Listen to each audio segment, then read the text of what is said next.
আসসালামু আলাইকুম রহমতুল্লাহি ওবরাকাতুহ। সম্মানিত দর্শক শ্রোতা, আমরা অনেক কষ্ট করে রোজা রাখি। এই রোজা কার জন্য? আমরা অনেক ইবাদত করি, এ সকল ইবাদত আমাদের জন্যে। একমাত্র রোজা আল্লাহ পাকের জন্যে। হাদিস শরীফের মধ্যে আসছে, কুল্লু আমালিন ইবনে আদম লাহু ইল্লা সওম। বনি আদমের সকল ইবাদত তার জন্য, সওম ছাড়া, অর্থাৎ রোজা ছাড়া। আল্লাহ তাআলা বলেন, আসসাউমু লি ওয়া আনা আজজি বিহি। রোজা আমার জন্য এবং এই রোজার প্রতিদান আমি দিব। অন্য এক বর্ণনা রয়েছে, ওয়া আনা উজজি বিহি, রোজার প্রতিদান আমি নিজেই স্বয়ং। সুবহানাল্লাহ।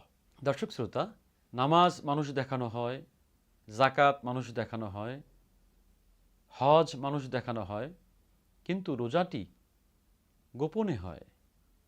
ইচ্ছে করলে কেউ গোপনে খেয়ে ফেলতে পারে। কেন খায় না? শুধু মহান আল্লাহ রাব্বুল আলামিনের সন্তুষ্টির জন্যে। অতএব সব আমলের সওয়াব আল্লাহ রাব্বুল আলামিন নির্ধারণ করেছেন, পুরস্কার নির্ধারণ করেছেন। আর রোজার পুরস্কার স্বয়ং আল্লাহ তাআলা।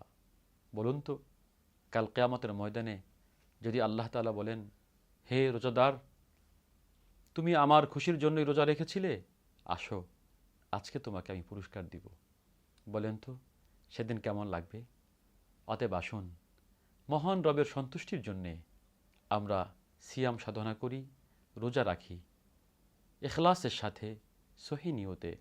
আল্লাহ আমাদের সকলকে পবিত্র মাহে রমজানের সিয়াম সাধনা করার তৌফিক দান করুন। আসসালামু আলাইকুম রহমতুল্লাহি ওয়া বারাকাতুহু।